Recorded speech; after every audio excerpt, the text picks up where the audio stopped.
संस्कृत भाषा शिक्षण में आप सबका हार्दिक स्वागत है। पूर्व पाठ में हमने किंतु इस अव्यय के बारे में जान लिया। इस पाठ में उसका स्मरण करके आगे बढ़ेंगे।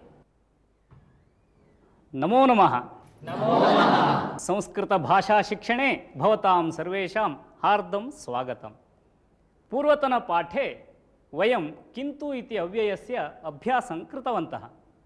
तस्य पुनस्मरणं कुर्मः। यथा मम समीपे करवस्त्रम् अस्ति किन्तु उपयोगं न करोमि।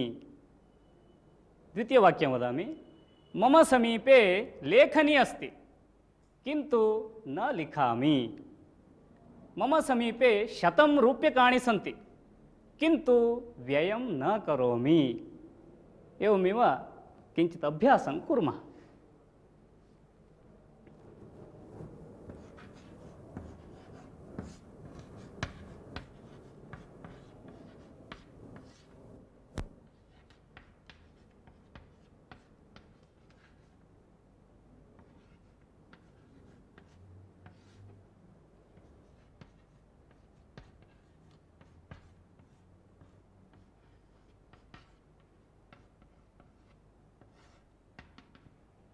अत्र एकं वाक्यमस्ति। मम समीपे बहु धनम् अस्ति किन्तु एतस्य अग्रे भवन्तः वदन्ति। उदाहरणार्थं मम समीपे बहु धनम् अस्ति किन्तु अहं बहिः न प्रकटयामि। वदन्ति वा? क्रमशः वदन्तु। मम समीपे बहु धनम् अस्ति किन्तु वित्तकोशे न स्थापयामि। मम समीपे बहु धनम् अस्ति किन्तु अपव्ययं न करोमि। मम समीपे बहु धनम् अस्ति किन्तु वाहनं न क्रीणामि। उत्तमं। मम समीपे बहु धनम् अस्ति किन्तु अहं दुष्टेभ्यः न ददामि। उत्तमं। मम समीपे बहु धनम् अस्ति किन्तु भोगं न करोमि। मम समीपे बहु धनम् अस्ति किन्तु वितरणं न करोमि। मम समीपे बहु धनम् अस्ति किन्तु मनश्शान्तिः नास्ति। मम समीपे बहु धनम् अस्ति किन्तु न दर्शयामि। मम समीपे बहु धनम् अस्ति किन्तु अन्येभ्यः न ददामि। मम समीपे बहु धनम् अस्ति किन्तु न ददामि। मम समीपे बहु धनम् अस्ति किन्तु अपात्राय दानं न करोमि। पात्राय दानं न करोमि। मम समीपे बहु धनम् अस्ति किन्तु वित्तकोशे स्थापयितुं न इच्छामि। मम समीपे बहु धनम् अस्ति किन्तु अहं दानं न करोमि। मम समीपे बहु धनम् अस्ति किन्तु अहं सर्वं न ददामि। इदानीं किन्तु इति उपयोगं कृत्वा विविधानि वाक्यानि वदन्ति वा? मम समीपे बहु कङ्कणानि सन्ति अहं न धरामि। किन्तु इति उपयोगं कृत्वा वदतु। मम समीपे बहु कङ्कणानि सन्ति किन्तु अहं न धरामि। मम अत्यन्तं बुभुक्षा अस्ति किन्तु भोजनं न रोचते। यानम् अत्रैव अस्ति किन्तु अहं पादाभ्याम् एव अटामि। पण्डितस्य अधिकं ज्ञानम् अस्ति किन्तु उपयोगं न करोति। अद्य विद्यालयः अस्ति किन्तु अहं विद्यालयं न गतवान्। परीक्षा सन्निहिता अस्ति किन्तु पठनं न समाप्तम्।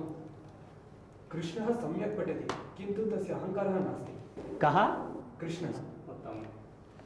अद्य वृष्टिः अस्ति किन्तु बालः छत्रं न नयति। अहं मधुरं बहु इच्छामि किन्तु आरोग्यं सम्यक् नास्ति। अहं मधुरं बहु इच्छामि किन्तु आरोग्यं सम्यक् नास्ति। वदतु। अहं मधुरं बहु इच्छामि किन्तु आरोग्यं सम्यक् नास्ति। मम समीपे बहु साहित्यपुस्तकानि सन्ति किन्तु पठितुं समयः नास्ति। गोपालस्य शिरः अस्ति किन्तु बुद्धिः नास्ति। अहं पायसं खादितुम् इष्टवती किन्तु अम्बा न दत्तवती। देवालयः मम गृहे समीपे अस्ति। गृहस्य समीपे अस्ति। देवालयः मम गृहस्य समीपे अस्ति किन्तु अहं प्रतिदिनं न गच्छामि। मम समीपे पुस्तकम् अस्ति किन्तु अहं सर्वं न पठामि। श्रीमन्, अन्तः आगच्छामि वा? आगच्छतु आगच्छतु। इदानीं एकस्य नूतनपाठ्यांशस्य अभ्यासं कुर्मः। एतत् किं फलम्? उत्तमम्। एषा का?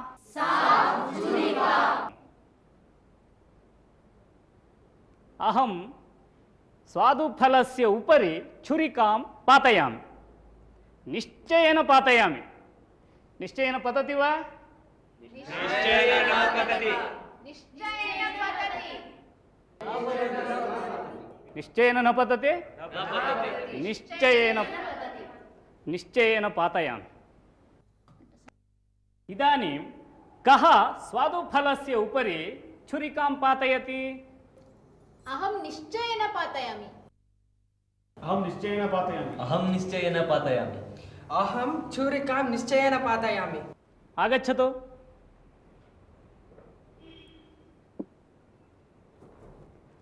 सः प्रायशः न पातयति। अहं निश्चयेन पातयामि। अहम् उक्तवान् किल, भवान् निश्चयेन न पातयति इति। गच्छतु।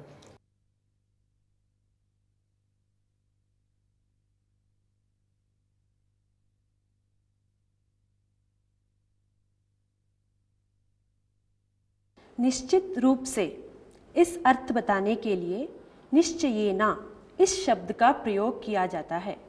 जैसे अहं निश्चयेन मंत्री भविष्यामि। अहं निश्चयेन सत्कार्यं करोमि। एतादृशवाक्यानि वदन्ति वा? अहं निश्चयेन अकार्यं न करोमि। अहं निश्चयेन विज्ञानी भविष्यामि। अहं निश्चयेन भविष्ये संस्कृतं पाठयामि। उत्तमम्। अहं निश्चयेन देवालयं गच्छामि। अहं निश्चयेन संस्कृताध्ययनं करोमि। संस्कृताध्ययनं करोमि। संस्कृताध्ययनं करोमि। अहं निश्चयेन समाजसेवां करोमि। अहं निश्चयेन पुस्तकं पठामि। अहं निश्चयेन भारत इतिहासं जानामि। उत्तमम्। अहं निश्चयेन संस्कृतकार्यं करोमि। अहं निश्चयेन स्नानं करोमि। अहं निश्चयेन सेवाकार्यं करोमि। अहं निश्चयेन दन्तचोरवीरಪ್ಪन् गृह्णामि। अहं निश्चयेन संस्कृतेन सम्भाषणं करोमि। उत्तमम्। अहं निश्चयेन सेवाकार्यं करोमि। उत्तमम्। भानुवासरे अहं निश्चयेन चित्रमन्दिरं गच्छामि। अहं निश्चयेन अद्य निद्रां करोमि। अद्य कक्षां प्रति वारुणी विलम्बेन आगतवती। तस्य कारणं वयम् ऊहित्वा वदामः। प्रायशः इति उपयोगं कृत्वा वाक्यं वदामः। वदन्ति वा? सा प्रायशः चलनचित्रं गतवती आसीत्। प्रायशः सा भूरिभोजनं कृत्वा निद्रां कृतवती। प्रायशः मार्गे वाहनसम्मर्दः आसीत्। प्रायशः सा देवालयं गतवती। प्रायशः सा विस्मृतवती। प्रायशः सा अस्वस्था आसीत्। प्रायशः तस्यै वाहनं न लब्धम्। प्रायशः सा क्रीडामग्ना आसीत्। इदानीं वारुणी एव कारणं वदति। वारुणी भगिनी, किमर्थं विलम्बेन आगतवती? अहं ग्रन्थालयं गतवती आसम्, अतः अहं विलम्बेन आगतवती। इदानीं प्रायशः इति उपयुज्य वाक्यानि वदामः। वदन्ति वा? प्रायशः अहम् अद्य आपणं गच्छामि। प्रायशः मम सखी श्वः दूरवाणीं करिष्यति। प्रायशः श्वः एषा चन्द्रलोकं गमिष्यति। प्रायशः अहं श्वः देवालयं गमिष्यामि। प्रायशः सः निद्रां करोति। प्रायशः अहं सैनिकः भविष्यामि। प्रायशः आगामिमासे अहं विदेशं गमिष्यामि। उत्तमम्। प्रायशः भारतीयः शान्तिप्रियः। उत्तमम्। प्रायशः सः प्रथमस्थानं प्राप्नोति। उत्तमम्। प्रायशः अद्य वृष्टिः भविष्यति। प्रायशः अहं सायङ्काले चित्रमन्दिरं गच्छामि।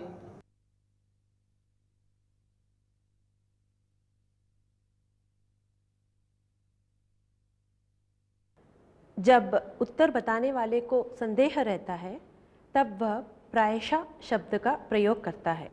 एतद्विषये पुनः अन्यमेकम् अभ्यासं कुर्मः। अहं कृष्णफलके चित्रलेखनस्य आरम्भं करोमि। एकां रेखां लिखामि अथवा किञ्चित् वर्धयामि। तदा भवन्तः वाक्यानि वदन्ति।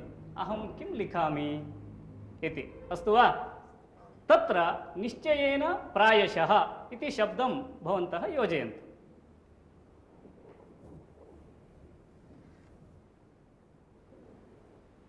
निश्चयेन प्रश्नार्थकचिह्नं लिखति। प्रायशः भवान् वृक्षस्य चित्रं लिखति। प्रायशः भवान् हंसस्य चित्रं लिखति। प्रायशः भवान् बालकस्य चित्रं लिखति। प्रायशः भवान् सर्पस्य चित्रं लिखति। प्रायशः व्याघ्रस्य चित्रं लिखति।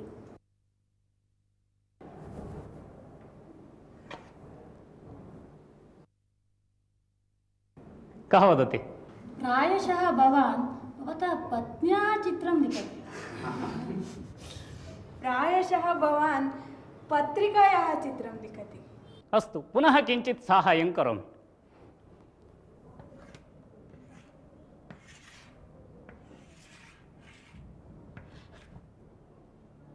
निश्चयेन भवान् मीनस्य चित्रं लिखति। निश्चयेन भवान् नौकाचित्रं लिखति। निश्चयेन फलं चित्रं लिखति। फलस्य चित्रं वा? निश्चयेन भवान् पर्णस्य चित्रं लिखति। इदानीम् अन्यमेकम् अभ्यासं कुर्मः। भवान् आगच्छतु।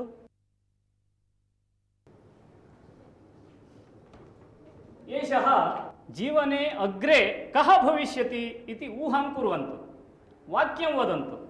वाक्ये निश्चयेन अथवा प्रायशः द्वयोर्मध्ये एकं शब्दं योजयित्वा वाक्यं वदन्तु। सः निश्चयेन शिक्षकः भविष्यति। सः निश्चयेन नटः भविष्यति। सः निश्चयेन चोरः भविष्यति। सः निश्चयेन सैनिकः भविष्यति। सः निश्चयेन वैद्यः भविष्यति। सः निश्चयेन विज्ञानी भविष्यति। सः प्रायशः विद्वान् भविष्यति। सः प्रायशः विमानचालकः भविष्यति। सः निश्चयेन वेदपण्डितः भविष्यति। सः निश्चयेन विदेशप्रयाणं गमिष्यति। करिष्यति। पुनः वदतु।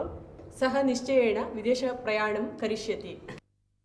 सः निश्चयेन तन्त्रज्ञानी भविष्यति। सः प्रायशः भोजनप्रियः भविष्यति। सः निश्चयेन मूर्खः भविष्यति। एषः प्रायशः विदूषकः भविष्यति। भवान् कः भविष्यति? अहं निश्चयेन विद्यालयस्य संस्थापकः भविष्यामि। उत्तमम् उत्तमम्। उपविशतु। एतत् पुस्तकं लघुपुस्तकम्। एतस्य पुस्तकस्य अपेक्षया एतत् पुस्तकं बृहत् अस्ति। एतस्य अपेक्षया एतत् पुस्तकं बृहत् अस्ति। एतस्य पुस्तकस्य अपेक्षया एतत् पुस्तकं बृहत् अस्ति। एतस्य पुस्तकस्य अपेक्षया एतत् पुस्तकं बृहत् अस्ति।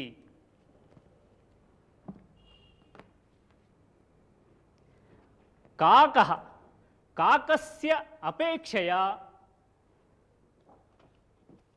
शुकः सुन्दरः अस्ति। काकस्य अपेक्षया शुकः सुन्दरः अस्ति।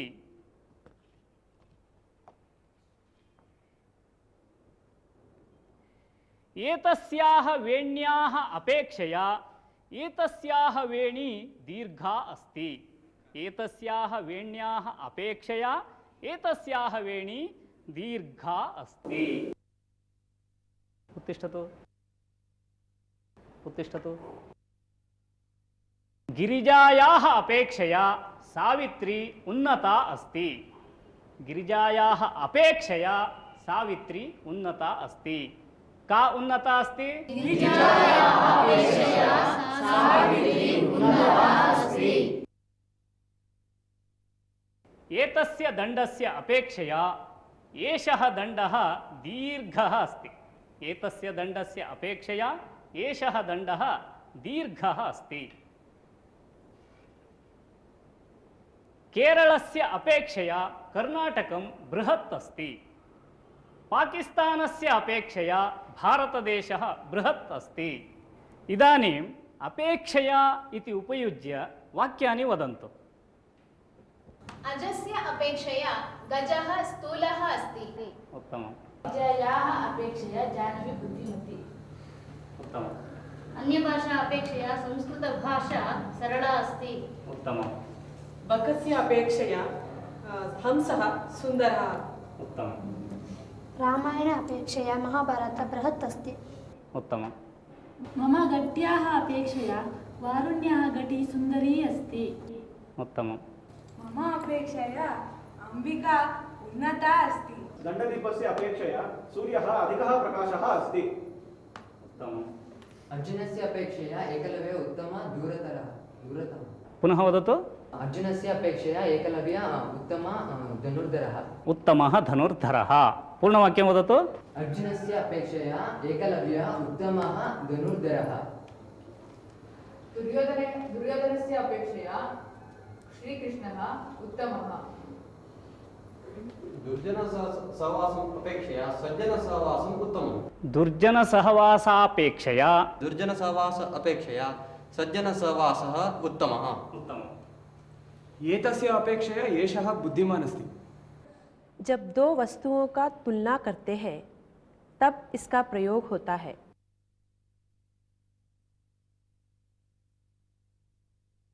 अब आप एक दृश्य देखिए जिसका संभाषण में अपेक्षया इस शब्द का बार बार प्रयोग किया गया है।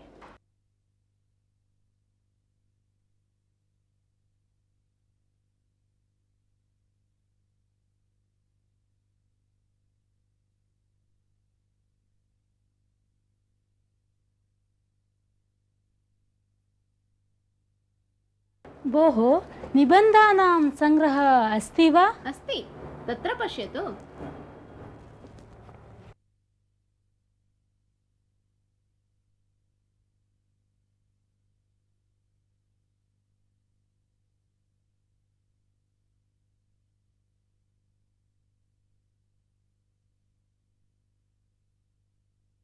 एतस्य अपेक्षया बृहत् पुस्तकं नास्ति वा? किमर्थम्?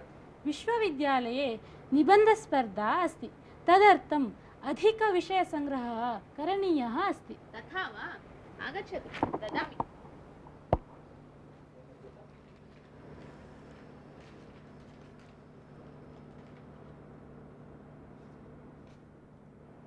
एतत् पुस्तकं पश्यतु, तस्य अपेक्षया उत्तमम् अस्ति। उत्तमं। मम सख्याः समीपे एतत् पुस्तकं नास्ति, तस्याः अपेक्षया अहम् अधिकविषयसङ्ग्रहं कर्तुं शक्नोमि। यदि सा अन्यत् पुस्तकं प्राप्नोति तर्हि भवत्याः अपेक्षया अधिकं विषयसङ्ग्रहं करोति। एवं वा? परन्तु अस्माकं ग्रन्थालयस्य अपेक्षया उत्तमः ग्रन्थालयः अन्यः नास्ति, अतः सा तत् प्राप्तुं न शक्नोति। भवतु, अहम् इदानीं गच्छामि। श्वः सर्वेषाम् अपेक्षया शीघ्रम् अत्र आगत्य सर्वं पठामि। अस्तु, तथैव करोतु।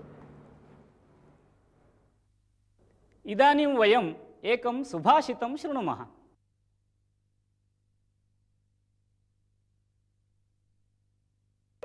जलबिन्दुनिपातेन क्रमशः पूर्यते घटः, स हेतुः सर्वविद्यानां धर्मस्य च धनस्य च। जलबिन्दुनिपातेन क्रमशः पूर्यते घटः, स हेतुः सर्वविद्यानां धर्मस्य च धनस्य च। श्रुतस्य सुभाषितस्य अर्थः एवमस्ति। क्रमशः जलं पतति नलिकातः, परन्तु पात्रम् अवश्यं पूर्णं भवति। यद्यपि बिन्दुशः पतति, अल्पमिति जनः न त्यजति, क्रमशः पात्रं पूर्णं भवति। एवमेव विद्यायाः सङ्ग्रहः अपि क्षणशः कणशः भवति, सः अग्रे पूर्णः भविष्यति। एवमेव धर्मकार्याणि अपि सः कुर्वन् गच्छतु जीवने, अवश्यं धर्मिष्ठः भवति। एवमेव विद्यायाः सम्पादनं धनस्य सम्पादनमपि तथैव।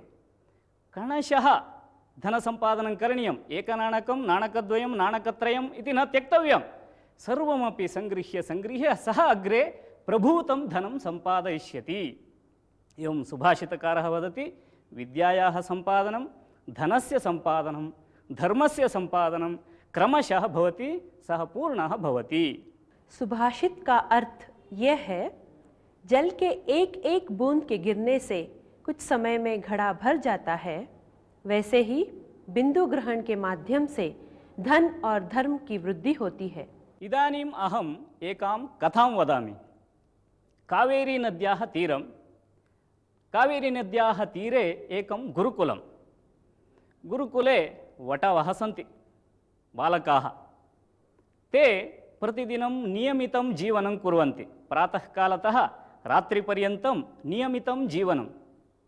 उत्तिष्ठन्ति, अध्ययनं कुर्वन्ति, योगासनादिकं कुर्वन्ति, एवं पवित्रं जीवनं तेषां। भिक्षाटनं तेषां कार्यं। बहिः गच्छन्ति, भिक्षां याचित्वा गृहम् आनयन्ति, मिलित्वा सर्वे खादन्ति। एवं गुरुकुलस्य नियमः, पद्धतिः। एकदा सुन्दरः नाम बालकः भिक्षाटनार्थं बहिः गच्छति। भिक्षाटनं कृत्वा सर्वं सङ्गृह्य प्रत्यागच्छति। आगमनसमये मार्गे एकं शिलाखण्डं पश्यति।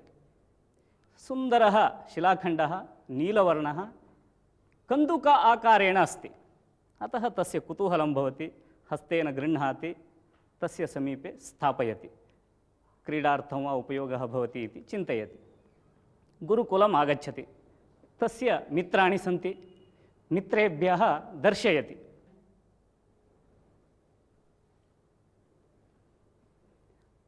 बालकाः शिलाखण्डं गृहीत्वा क्रीडन्ति। एवं प्रतिदिनं सायङ्काले शिलाखण्डं गृहीत्वा क्रीडन्ति।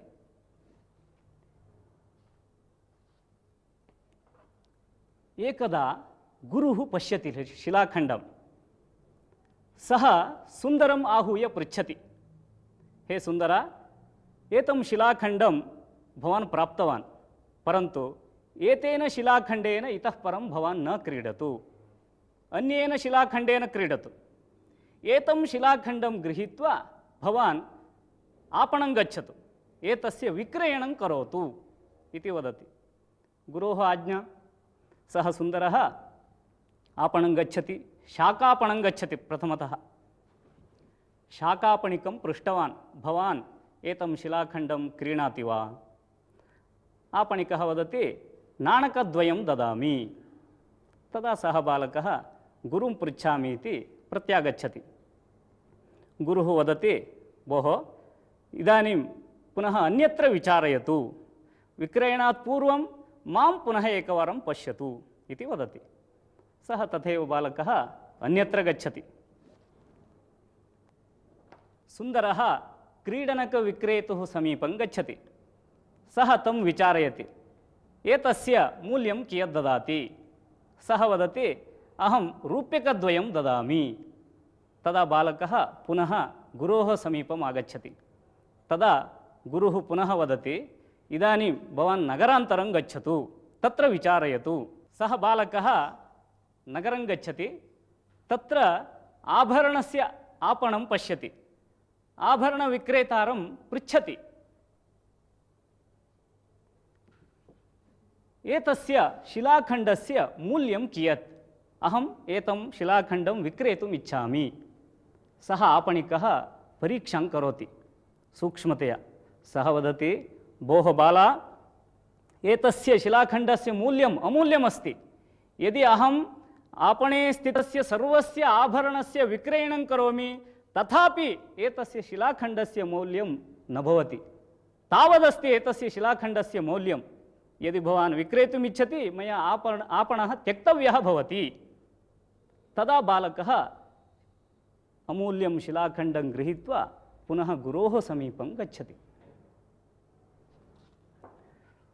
गुरुः वदति, भवता शिलाखण्डस्य मौल्यं ज्ञातव्यं चेत् रत्नपरीक्षकेण भवितव्यं, तदा एव शिलाखण्डस्य वास्तविकमूल्यं किम् इति ज्ञायते इति गुरुः वदति।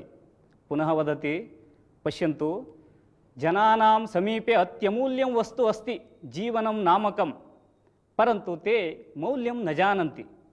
यदि सम्यक् मौल्यं ज्ञात्वा व्यवहरन्ति तेषां जीवनमपि अत्यमूल्यं भवति। एवं गुरुः कथाद्वारा सन्देशं ददाति। कथायाः अर्थः ज्ञातः किल? धन्यवादः। नमो नमः।